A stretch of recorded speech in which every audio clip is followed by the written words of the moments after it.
Sa number 10, katapos ang United Architects of the Philippines sa probinsya ang nagpatigayon sang exhibit sa mall. Tinutuyo sa exhibit nga mapahangup sa publiko ang importansya sa mga architect sa construction. May report si Nico Delfin.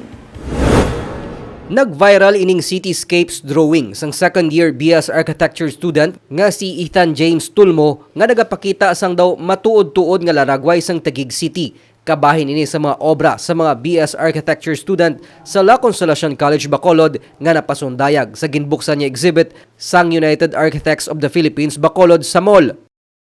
It's not just about how well it works, it should also speak to the people or the users.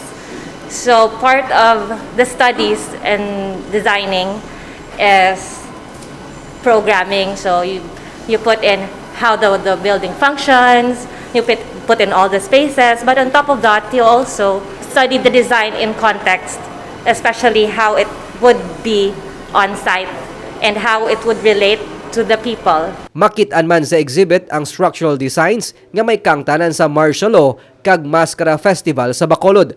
Kabahin ini sang pagsaulog sang National Architecture Week.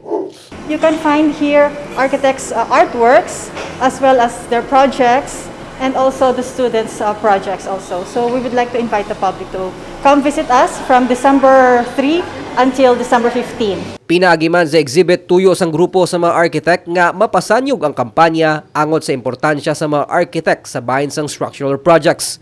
Vertical structures are usually dominated by architects, no? Especially on planning. Architects build dreams, no?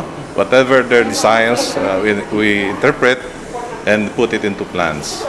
So we consider a lot of things from budgeting to planning, space planning, which is very important, and budgeting also because it is comprehensive both.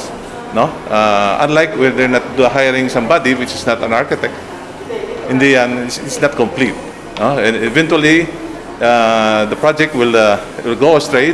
Ginpahayag sang grupo nga karon nga nagaamat-amat bangon ang ekonomiya sang Bacolod sa epekto sang pandemic, nakahanda naman sila para sa mga masanag nga palaabuton sang construction industry.